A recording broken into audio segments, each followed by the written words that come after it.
2-1แล้วก็ตีเหยื่อได้เลยนะครับรอสัญญาณนะครับไหนลุงแบงค์อ่ะอีกประมาณ1 นาทีนะครับพร้อมแล้วครับกลาง3 2 1นู่น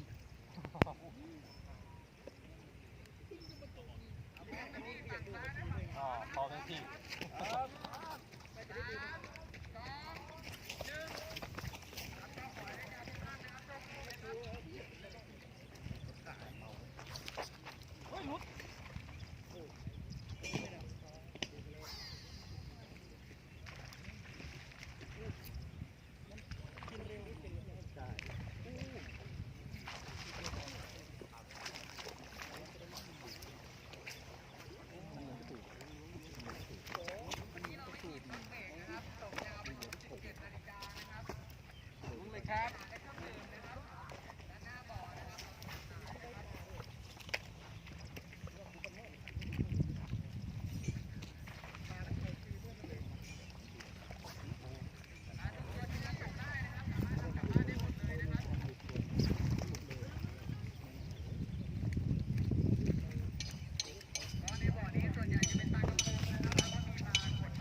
ใหญ่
ดี๋ยวว่าจ่ายจานเลย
บอกใครบอกกันหมดไม่กันกูอ่ะ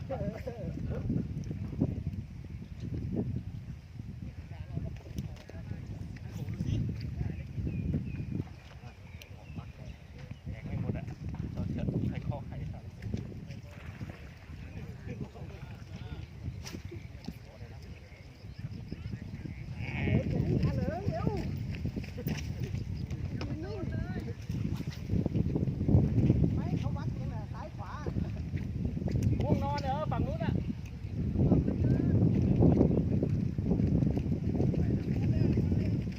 ไอ้คนนี้วิ่งไป100ดีเลยจ่า100เว้ย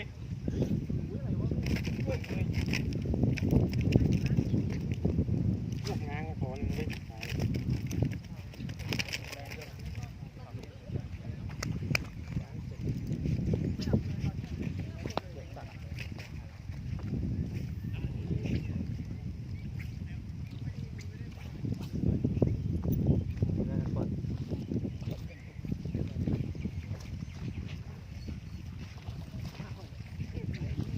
่ขายข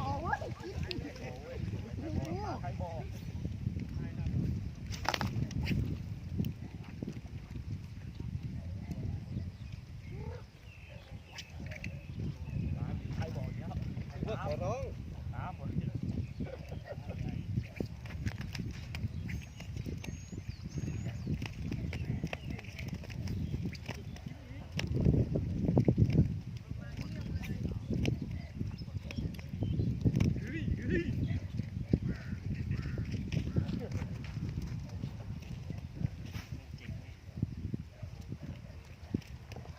เอ้าเฮียไว้ยังไม่แดง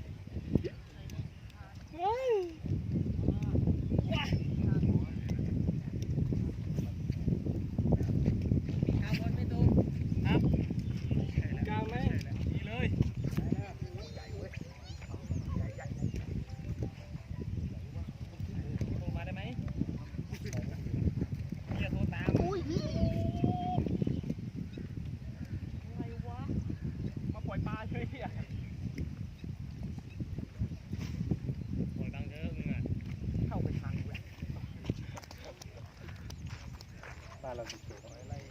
เล่นติดตัวเลยกูปล่อยปลา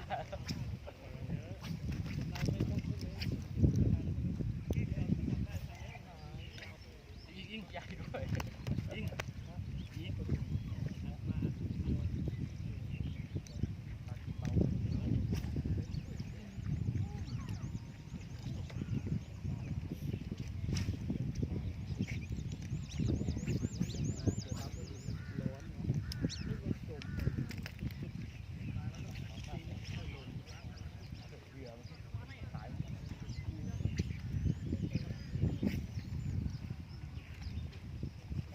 นี่ปลาใคร2 ตัวนี่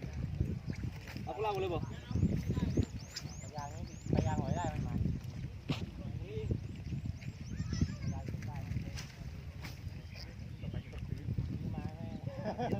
ตายทิ้งเลยด้วยหน้าโบเดินด้วยฝั่งนู้นเดี๋ยวเราเดินไปไล่ปลาฝั่งนี้หน่อย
ยกลอย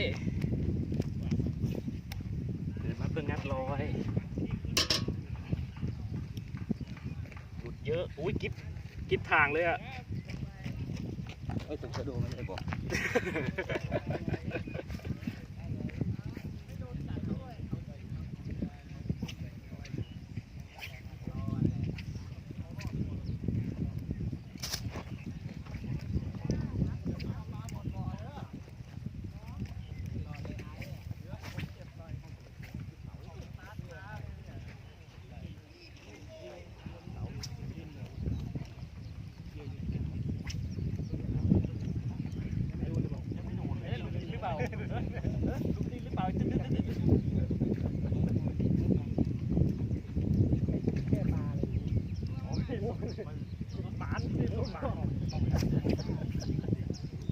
ถ้าจะทำกันอย่างนี้อย่าแช่เลยดีกว่า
ช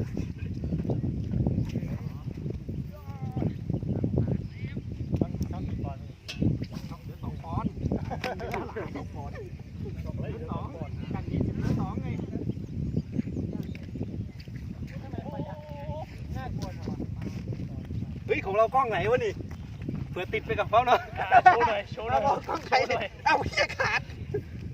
หลอดไฟแก โอ้ยอย่าลืมลงผมเด้อผมไม่รู้กล้องไหน แหลกดีโชว์ไม่รู้อะไรโชว์ไว้ก่อนวะ ไม่รู้ว่ากดถ่ายด้วยนะ กดท้ายหรือกดปิดของเขาเหรอวะนี่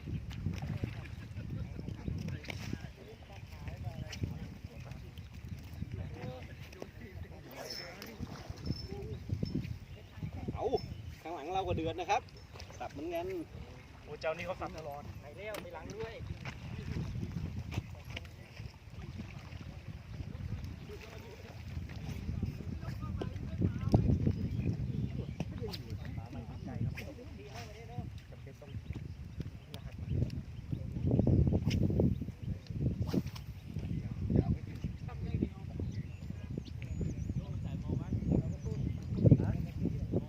ของห้ามอยู่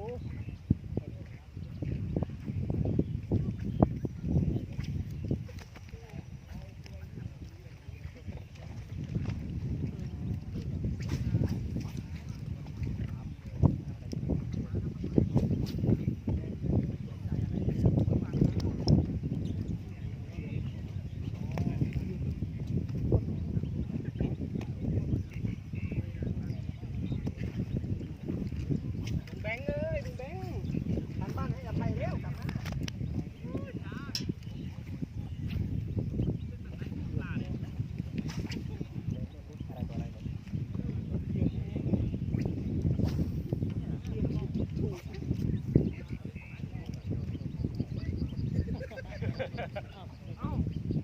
โอ้ยใหญ่สุดต้องได้รางวัลนี่นะ กูว่าแล้วดีครับดีแสบครับถ้าไม่เป็นมะเร็งตายก่อนได้ใช้แน่นอน ใช่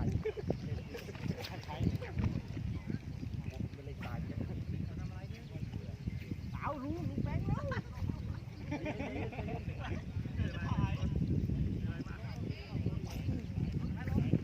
สายใครเนาะนี่ใครเหมาสายเหมามาใครเหมา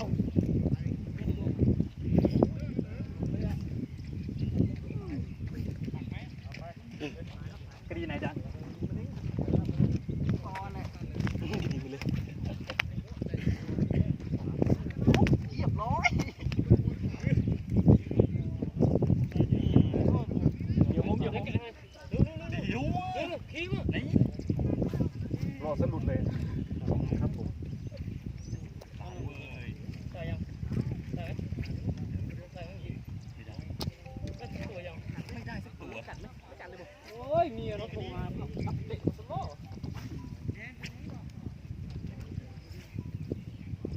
กี่โมงนี่วันนี้ดูไปกลับเลยลูกได้กลับเลยให้ได้5 ตัวแล้วผม รู้เปล่าหรือเปล่าดีแล้ว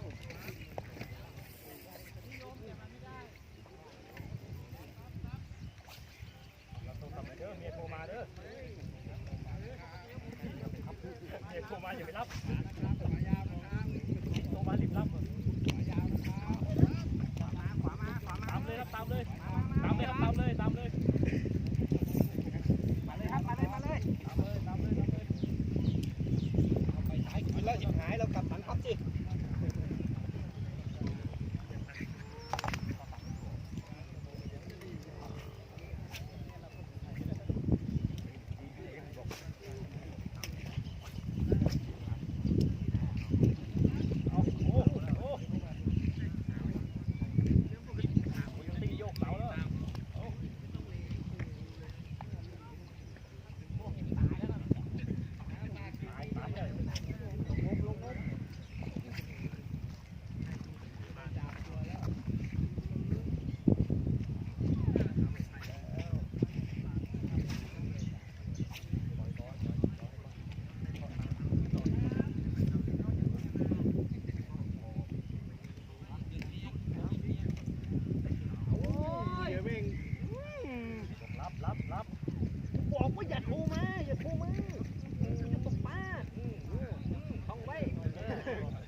ใช่ก็ได้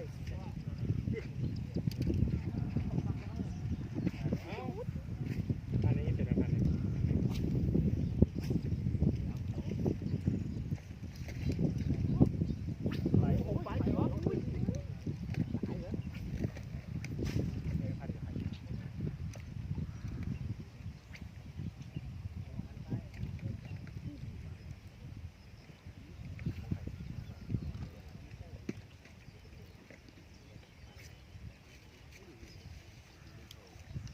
เกี่ยวใครครับเหยื่อฝั่งนี้ครับเฮ้ยโยนไปทำไมเอาใครน่าจะหัวเราะโยนอยู่ไหนรีบตีเกี่ยวปุ้ย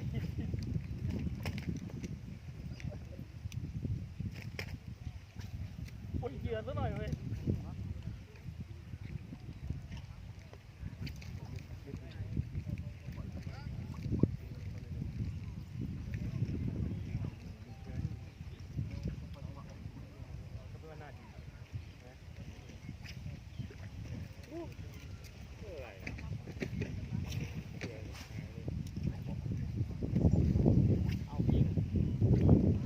ตัวเย็นนี่น่าแก้ตาย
เดี๋ยวปลดปลาก่อนนะครับ